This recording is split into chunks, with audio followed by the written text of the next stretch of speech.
மத்திய நாட்டு மன்னன் நம்மோடு ஒரு தோழனாக மறுத்துவிட்டான் என்ற துரியோதனன், விராட நகரத்தை தெற்கு திசையிலிருந்து சுதர்மன் தாக்கட்டும், அந்நகரை வட திசையிலிருந்து நாம் தாக்குவோம். 2 முனைகளையும் சமாளிக்க விராட மன்னனுக்கு வலிமை இல்லை. அவனை நாம் தோற்கடிப்போம். அவனுடைய பசுக்களையெல்லாம் சூறையாடுவோம். மறைந்திருக்கும் பாண்டவர்களை கண்டுபிடிப்போம். விராட நகரம் அவர்களுக்கு பாதுகாப்பு அளித்துள்ளது. அந்த பாதுகாப்பு வீண் போயிற்று என்று நாம் நிரூபிப்போம் என்று துரியோதனன் கூறினான். அனைவரும் துரியோதனனின் இந்த தீர்மானத்தை ஆமோதித்தனர். பின் அனைவரும் அதிவிரைவில் விராட நகரை ஆக்கிரமிப்பு செய்ய சென்றார்கள். விராட நகரின் தென் திசை பண்ணையில் இருக்கும் பசுக்களையெல்லாம் திரிகார்த்த நாட்டு மன்னன் சுதர்மன் தன் வசப்படுத்தி ஓட்டிக்கொண்டு போகின்றான் என்று மாட்டுக்காரர்கள் ஓடி வந்து விராட மன்னனிடம் முறையிட்டார்கள். வல்லமை மிக்க கீச்சகனுடைய மரணம்தான் துணிச்சல் நிறைந்த இந்த படையெடுப்புக்கு காரணம் என்று விராட மன்னன் யூகித்தான். ஆயினும் விராட மன்னன் தன் படையை அதிவிரைவில் திரட்டினான். அவனுடைய சகோதரர்களும் அவனோடு சேர்ந்து கொண்டனர். அப்போது கணகன் தனக்கு போரில் ஓரளவு பயிற்சி இருக்கிறது, தானும் போருக்கு வருவதாக மன்னனிடம் தெரிவித்தான். மேலும் உறுதியான உடல் படைத்திருக்கும் சமையல்காரன் வல்லாளன், குதிரைக்காரன் தாமக்ரந்தி, மாட்டுக்காரன் தந்திரபாலன் இவர்கள் இந்த போருக்கு நன்கு பயன்படுவார்கள் என்று மன்னரிடம் எடுத்துரைத்தான் கணகன். புதிதாக வேலைக்காரர்களாக எடுத்துக்கொள்ளப்பட்ட 4வரிடத்திலும் ஓரளவு போர் திறமை இருக்கிறது என்று விராட மன்னன் உணர்ந்தான். ஆனால் அவர்கள் போர் வீரர்களா என்று அவனுக்கு தெரியாது. ஆயினும் தற்போது இக்கட்டான சூழ்நிலை ஏற்பட்டுள்ளது. எனவே அவர்கள் 4வருக்கும் ரதங்களும் அவர்களுக்கேற்ற ஆயுதங்களும் வழங்கப்பட்டன. கணகனுக்கு இந்த நிகழ்வு பெரும் மகிழ்வை ஏற்படுத்தியது. ஏனென்றால் தனக்கும் தன் சகோதரர்களுக்கும் விராட நகரம் உதவி செய்திருக்கிறது. அதனால் இந்த போரில் விராட மன்னனுக்கு வெற்றி தேடிக் கொடுக்க வேண்டும். அதன் மூலம் தக்க முறையில் விராட நகருக்கு நன்றி செலுத்திவிடலாம் என்று கணகன் மகிழ்ந்தான். திரிகார்த்த நாட்டு சேனையை விராட மன்னனை சேனாதிபதியாக கொண்டு அதிவிரைவில் சென்று தாக்கியது மத்திய நாட்டு படை. போர் மும்முரமாக நிகழ்ந்தது. இரு பக்கத்திலும் உயிர் சேதம் இருந்தது. ஒரு கட்டத்தில் விராட மன்னனை சுதர்மன் கைதியாக சிறைப்பிடித்தான். அதன் விளைவாக விராட சேனைக்குள் குழப்பம் உண்டாயிற்று. விராட நாட்டு வீரர்கள் குழப்பம் அடைந்து நாலாபுறமும் சிதறி ஓடினார்கள். ஆனால் புதிதாக சேனையில் சேர்ந்திருந்த 4 போர் வீரர்களும் இந்த நெருக்கடியை நன்கு சமாளித்தார்கள். பொருத்தமான இடங்களில் அவர்கள் நின்று கொண்டு வீரர்களுக்கு ஊக்கத்தையும் உற்சாகத்தையும் ஊட்டினார்கள். அதன் விளைவாக கலைந்து போன வீரர்கள் மீண்டும் உறுதியுடன் ஒன்றுபட்டனர். அப்போது நிகழ்ந்த அந்த போராட்டத்தில் திடீரென்று மாறுதல் ஒன்று நிகழ்ந்தது. கணகனால் தூண்டப்பட்ட சமையல்காரன் வல்லாளன் விராட மன்னனை விடுவிக்க விரைந்து ஓடினான். அவன் மரம் ஒன்றை வேரோடு பிடுங்கி எடுத்துக்கொண்டு போனான்.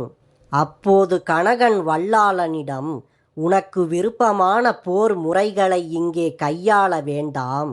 ஏனென்றால் இன்னும் சில தினங்களுக்கு நாம் மறைந்திருக்க வேண்டும். அதனால் சாதாரண போர் வீரர்கள் போன்று போர் செய்வாயாக என்று வல்லாளனுக்கு எச்சரிக்கை செய்தான். கணகனின் ஆணைப்படியே நடந்து கொண்ட வல்லாளன் சுதர்மனை தோற்கடித்து விராட மன்னனை விடுவித்தான். அதோடு வல்லாளன் சுதர்மனின் கைகளையும் கால்களையும் கட்டி போட்டான். பின் அவனை தன் ரதத்தில் வைத்து கொண்டு போனான். எதிரியின் படைகள் தோல்வியடைந்தது. தன்னை காப்பாற்றிய புதிய போர் வீரர்களுக்கு விராட மன்னன் மிக நன்றி செலுத்தினான். அவர்கள் அடைந்த வெற்றி விராட நகரத்தாருக்கு தெரிவிக்கப்பட்டது. இந்த செய்தியை கேட்ட நகர மக்கள் மிகுந்த மகிழ்ச்சி அடைந்தார்கள். அவர்கள் தங்களுடைய நகரை நன்கு அலங்கரித்தார்கள். தங்களுடைய பெரும் பாராட்டுகளோடு அவர்கள் விராட நாட்டு போர் வீரர்களை வரவேற்றனர். அப்போது விராட நாட்டின் வடக்கு திசையில் துரியோதனன் படையெடுத்து வந்தான். அவன் அங்கிருக்கும் மாட்டு பண்ணையில் இருக்கும் பசுக்களையெல்லாம் அஸ்தினாபுரம் ஓட்டிச் சென்றான். அந்த பண்ணையை நிர்வகித்து வந்தவர்கள் ஆதரவற்றவர்களாயினர். அவர்கள் துரியோதனன் பசுக்களை கொள்ளையடித்ததை தெரிவிப்பதற்கு விராட மன்னனுடைய சபா மண்டபத்திற்கு சென்றனர். ஆனால் அங்கு சபா மண்டபம் காலியாக கிடந்தது. அதன் பிறகு அவர்கள் நாட்டிய மண்டபத்திற்கு ஓடினார்கள். அங்கு அவர்கள் இளவரசன் உத்தரன் வீணை வாசித்து கொண்டு இருந்ததை பார்த்தார்கள். அரசாங்கத்துக்குரிய கால்நடைகளை துரியோதனன் அபகரித்து கொண்டு செல்கின்றான். அவைகளை காப்பாற்றுங்கள் என்று உத்தரனிடம் அவர்கள் தெரிவித்தார்கள். உடனே இளவரசன் உத்தரனுக்கு அதை பற்றி கவலை உண்டாயிற்று. ஆனால் போரில் வெற்றி பெறுவதற்கு சாரதி மிகவும் முக்கியம். தனக்கு சரியான தேர் ஓட்டும் சாரதி ஒருவன் கிடைத்தால் நான் அர்ஜுனனுக்கு நிகராக போர் புரிய முடியும் என்று அவன் பெருமை பேசினான். அதை கேட்டதும் சைரந்தரி இளவரசன் உத்தரனுக்கு முன்பு வந்தாள். பிருகன்னலா ஆடுவதிலும் பாடுவதிலும் கெட்டிக்காரியாக இருக்கிறாள். அதுபோல் அவள் சாரதி தொழிலிலும் வல்லவள். அவளை உங்களோடு அழைத்துச் செல்லுங்கள். போர் சூழ்நிலைக்கு ஏற்றாற்போல் அவளால் சிறப்பாக தேரை ஓட்ட முடியும் என்றாள் சைரந்தரி. உத்தரனும் பிருகன்னலா சாரதியாக வருவதற்கு சம்மதித்தான். இந்த நெருக்கடியை கருத்தில் வாங்கி கொண்ட பிருகன்னலா உடனடியாக ஆயுதங்களை எடுத்து அணிந்து கொண்டாள். பின் ரதத்தில் குதிரைகளை பூட்டி அதனுள் அரசகுமாரனை அமரச் செய்தாள். அந்த ரதத்தை வடக்கு திசை மாட்டுப்பண்ணை நோக்கி விரைந்து ஓட்டிச் சென்றாள். கையில் ஆயுதம் பிடித்திருந்த இளவரசன் உத்தரனுக்கு இப்போது உற்சாகம் மிகுதியாக இருந்தது. தன்னால் இயன்றவரை போர் புரிய வேண்டுமென்று அவன் துணிந்து சென்றான். கௌரவர்களுடைய சேனை எங்கு இருக்கிறது என்பதை கவனித்து பார்த்து அந்த திசையை நோக்கி ரதத்தை பிருகன்னலா செலுத்தினாள். அங்கு கௌரவர்கள் பெரும் கூட்டமாக போரில் சிறந்த வீரர்களுடன் போருக்கு ஆயத்தமாக இருந்தார்கள். அதை பார்த்து பயந்து போன இளவரசன் உத்தரன் ரதத்தில் இருந்து கீழே குதித்து தன் உயிரை காப்பாற்றிக் கொள்ள விரைந்து ஓடினான். ரதத்தில் இருந்து கீழே குதித்து ஓடிய உத்தரனை கண்ட பிருகன்னலா அவனை துரத்தி பிடித்து அவனுக்கு உற்சாகம் ஊட்டினாள். ஆனால் ராஜகுமாரன் நடுநடுங்கிக் கொண்டு நின்றான். பயந்து கொண்டிருந்த ராஜகுமாரனிடம் பிருகன்னலா கூறினாள், ராஜகுமாரா, பயப்படாதே. ஒரு நெருக்கடியில் பயந்து ஓடுகின்ற யாரும் எதையும் சாதிக்க முடியாது. பயம் மனிதனை பாழ்படுத்திவிடும். நீ ரதத்தை ஓட்டு. எதிரிகளை நான் தோற்கடித்து உனக்குரிய பசுக்களையெல்லாம் மீட்டு உன்னிடம் தருகிறேன். அதனால் வருகின்ற வெற்றியும் கீர்த்தியும் உனக்கே உரியதாகட்டும். பிருகன்னலா இவ்வாறு கூறி ராஜகுமாரன் உத்தரனை தூக்கி ரதத்தில் வைத்து கொண்டாள். பின் அந்த ரதத்தை ஊருக்கு அருகில் இருக்கும் இடுகாட்டு பக்கம் ஓட்டிச் சென்றாள். கௌரவர்களுடைய சேனைக்கு மிக அருகில் இந்த நிகழ்ச்சி நடந்தது. அப்போது துரோணாச்சாரியார் கூர்ந்து கவனித்து பார்த்தார். சாரதியாக வந்த அந்த பெண்ணிடத்தில் அர்ஜுனனுடைய பாங்குகள் சில தென்படுகின்றன என தெரிவித்தார் துரோணாச்சாரியார். இதை கேட்ட கர்ணன், தன்னந்தனியாக இந்த ராஜகுமாரன் வந்துள்ளான். ராஜகுமாரன் உத்தரனுக்கு சாரதியாக வந்திருப்பவள் ஒரு பெண். அவள் ஆடை அணிந்திருப்பதில் நேர்த்தி எதுவும் தென்படவில்லை. அவள் அஞ்சிக் கொண்டிருக்கின்றாள். அத்தகைய பெண் ஒருத்தியை அர்ஜுனன் என்று யூகிப்பது தவறு என்றான் கர்ணன். ஆனால் கிருபாச்சாரியார் துரோணருடைய அபிப்பிராயத்தை ஆமோதித்தார். இவர்கள் இப்படி விதவிதமாக பேசிக்கொண்டிருப்பது குறித்து துரியோதனனுக்கு கோபத்தை உண்டாக்கியது. எதிர்த்து நிற்பவர்கள் யாராக இருந்தாலும் அவர்களை உடனே கொல்ல வேண்டும் என்று துரியோதனன் அனைவர் முன்னிலையிலும் கூறினான். விராட நகரின் எல்லையில் இருக்கும் இடுகாட்டில் ஒரு மரத்தின் மீது தொங்கிக் கொண்டிருந்த பிணத்தை உத்தரனிடம் பிருகன்னலா காட்டினாள். பின் பிருகன்னலா உத்தரனிடம், நீ அந்த பிணத்தை பொருட்படுத்த வேண்டாம். மரத்தின் மீது ஏறினால் அதன் உள் பகுதியில் தோல் பை ஒன்று இருக்கும். அந்த பையை நீ தூக்கிக் கொண்டு வரவேண்டும் என்று உத்தரனிடம் பிருகன்னலா வேண்டிக் கொண்டாள். அவள் சொல்லியபடியே உத்தரனும் நடந்து கொண்டான். மரத்தின் மீது ஏறிய உத்தரன் அங்கு இருந்த பொந்தின் உள்ளே இருந்த ஒரு பெரிய தோல் பையை பார்த்து திகைத்து போனான். அதை கீழே எடுத்து கொண்டு வர அவனுக்கு முடிந்தது. அந்த பையை திறந்து பார்த்தபோது சூரிய பிரகாசத்தோடு ஒளிர்ந்து கொண்டிருந்த ஆயுதங்கள் தென்பட்டன. அதை பார்த்த ராஜகுமாரனுக்கு எண்ணிலடங்காத வியப்பு உண்டாயிற்று. இப்பொழுது தங்கள் விஷயங்கள் அனைத்தையும் உத்தரனிடம் அர்ஜுனன் எடுத்து கூறினான். இந்த ஆயுதங்கள் அனைத்தும் பாண்டவர்களாகிய எங்களுக்கு சொந்தம். அரண்மனையில் கனகன் என்னும் பெயருடன் இருப்பவர் யுதிஷ்டிரர். சமையல்காரர் வல்லாளன் என்ற பெயருடன் இருப்பவர் பீமன். பிருகன்னலாவாகிய நான் அர்ஜுனன். தமக்ரந்தி என்ற பெயருடன் குதிரைக்காரனாக இருப்பவன் நகுலன். தந்திரபாலன் என்ற பெயருடன் பசுக்களை பார்த்து கொள்பவன் சகாதேவன்.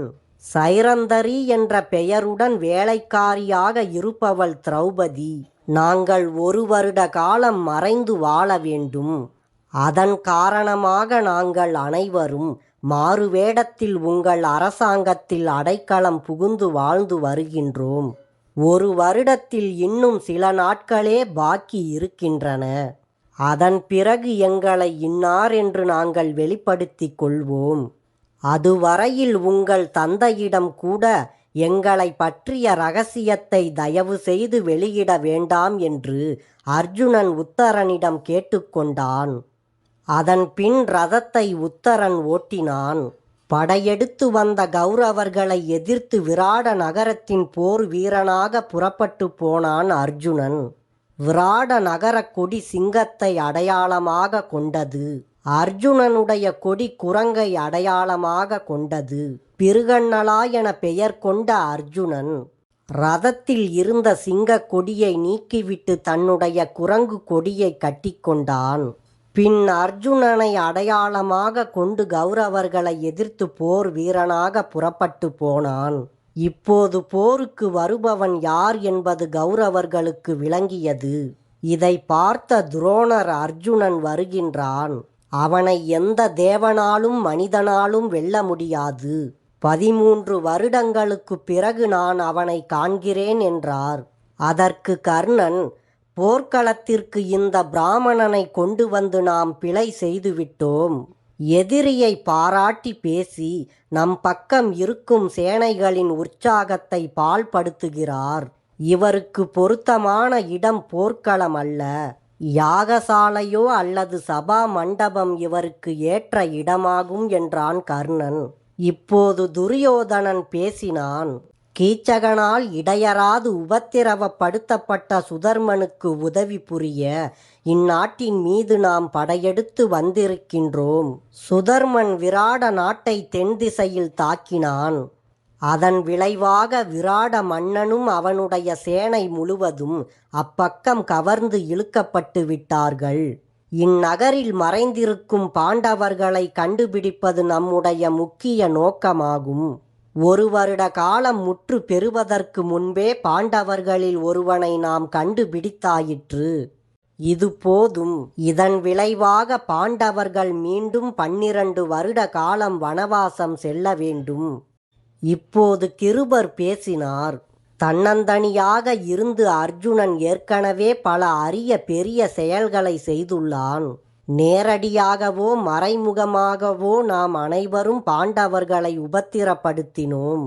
அதனால் நம்மில் யாரையும் ஒதுக்கி வைக்காமல் அனைவரையும் அவன் தாக்கப் போகின்றான். ஆகையால் நாம் அனைவரும் ஒன்று கூடி நம்மை காப்பாற்றிக் கொள்ள முயல்வோம் என்று கிருபர் கூறினார். இப்போது அஸ்வத்தாமன் பேசினான். விராட நாட்டுக்கு உரிய பசுக்களை நாம் கைப்பற்ற இங்கு வந்துள்ளோம். அவைகள் இன்னும் அஸ்தினாபுரம் செல்லவில்லை. பசுக்கள் யாவும் இன்னும் விராட நாட்டின் நகரின் எல்லைக்கு உள்ளேயே இருக்கின்றன. பெருமக்கள் வீண் பேச்சு பேசாமல் தங்கள் வீரத்தை செயலில் காட்டுகின்றார்கள். ஆனால் நாம் வீண் பேச்சை ஏராளமாக கையாளுகிறோம். வீரர்கள் பகடை விளையாடி ராஜ்யத்தை வெல்லாமல் வெளிப்படையாக போர் புரிந்து ராஜ்யத்தை வெல்கின்றனர். ஆனால் நாமோ பாண்டவர்களின் ராஜ்யத்தை போர் புரிந்து வெற்றி பெறாமல் பகடை விளையாடி வெற்றி பெற்றுள்ளோம். பசுக்களை மீட்டெடுக்க அர்ஜுனன் இங்கு வந்துள்ளான். அவனுடைய காண்டீப வில்லை நாம் ஒன்று சேர்ந்து எதிர்த்தாக வேண்டும் என்றான். இப்போது பீஷ்மர் பேசினார். துரோணர், கிருபர், அஸ்வத்தாமன் கூறியவற்றில் உண்மை இருக்கிறது. கர்ணனுடைய பேச்சு குழப்பத்தையும் கருத்து வேற்றுமையையும் உண்டு பண்ணியிருக்கிறது. கர்ணன் செய்துள்ள தவறை மன்னிக்கவும் மறக்கவும் செய்வோம். தலைவர்களுக்கு இடையிலேயே உண்டாகும் கருத்து வேற்றுமைகள் சேனையில் குழப்பத்தை உண்டு பண்ணும். நெருக்கடியான சூழ்நிலையில் காலத்தின் போக்குக்கு ஏற்ப நன்கு எண்ணி பார்க்க வேண்டும். பின் நம் குறை நிலைகளை நிறை நிலைகளாக மாற்றி அமைக்க வேண்டும். அதற்கு அனைவரும் ஒன்று கூடி போர் செய்ய ஆயத்தமாவோம் என்று பீஷ்மர் கூறினார். இப்போது துரோணர் பேசினார். கர்ணன் என்னை ஏளனம் செய்ததை நான் கருத்தில் வாங்கிக் கொள்ளவில்லை. ஒரு குழந்தையின் பிதற்றலாக கருதி நான் அதை ஒதுக்கிவிட்டேன். ஆனால் எனக்கு ஒரு சந்தேகம் ஏற்பட்டுள்ளது. அதை பெரியோர் தாங்கள் தெளிவுபடுத்த வேண்டும். அர்ஜுனன் தன்னை யார் என்று வெளிப்படுத்தி கொண்டான். அனைவரும் அவனை தெரிந்து கொள்ளும் வகையில் தன்னுடைய காண்டீப வில்லுடன் குரங்கு கொடியை கட்டிக்கொண்டு மும்முரமாக போர் செய்ய முன்னேறுகிறான். அவன் மறைந்திருக்கும் காலம் இன்னும் பூர்த்தியாகவில்லை என்று துரியோதனன் சொல்லுகின்றான். இந்த விஷயத்தில் தாங்கள் கூறுவது என்ன என்று பீஷ்மரிடம் துரோணர் கேட்டார். அதற்கு பீஷ்மர் கூறினார். பாண்டவர்கள் ஒரு பொழுதும் தருமத்தில் இருந்து பிசகுவதில்லை. இவ்வுலக சம்பந்தமான ஒப்பந்தமும் உடன்படிக்கையும் ஒவ்வொரு 5 ஆண்டுகளோடு 2 மாதங்களை சேர்த்து கொள்ள வேண்டும் என்று ஜோதிட சாஸ்திரம் உறுதி கூறுகிறது. இது சம்பந்தமான வாக்குவாதத்தை தவிர்த்தல் பொருட்டு பாண்டவர்கள் 5 மாதங்கள் அதிகப்படியாகவே அஞ்ஞாத வாசத்தில் வாழ்ந்துள்ளார்கள். ஆகையால் அர்ஜுனன் முன்னேறி வருவது தர்மத்துக்கு உட்பட்டு முற்றிலும் முறையே என்று பீஷ்மர் கூறினார். இப்போது துரோணர் பேசினார். அப்படியானால் இப்பொழுதே நாம் துரியோதனனையும் கால்நடைகளையும் நகரத்திற்கு அனுப்பிவிடுவோம். இல்லையேல் நெடுங்காலம் அர்ஜுனன் பூண்டுள்ள கோபத்தின் விளைவாக துரியோதனனை அவன் கொன்றுவிடக்கூடும் என்றார். துரோணாச்சாரியார் கூறியதை அனுசரித்து அதற்கு உரிய போர் ஏற்பாடுகள் செய்யப்பட்டன. போர்க்களத்தில் இருந்து பின்வாங்கிக் கொள்ளும்படி துரியோதனனை பெரியோர்கள் ஒன்று கூடி கேட்டுக்கொண்டார்கள். பின் அர்ஜுனனை சமாளிப்பதற்கு அனைவரும் ஒன்று கூடி எதிர்த்து நின்றனர். அப்போது அர்ஜுனன் 2 அம்புகளை ஒரே நேரத்தில் எய்தான். அதில் ஒரு அம்பு துரோணாச்சாரியாரின் பாதங்களில் வந்து விழுந்தது. அது குரு வணக்கத்திற்கு அறிகுறியாக இருந்தது. 2வது அம்பு துரோணாச்சாரியாரின் காதுக்கருகில் சீறிக்கொண்டு சென்றது. அது போர் புரிவதற்கு குருநாதரின் அனுமதி கேட்டதற்கு அறிகுறியாக இருந்தது. அர்ஜுனன் துரியோதனனை போர்க்களத்தில் தேடினான். ஆனால் அவனை எங்கும் காணவில்லை. பசுக்களை ஓட்டிக்கொண்டு துரியோதனன் அஸ்தினாபுரம் சென்று கொண்டிருந்தான்.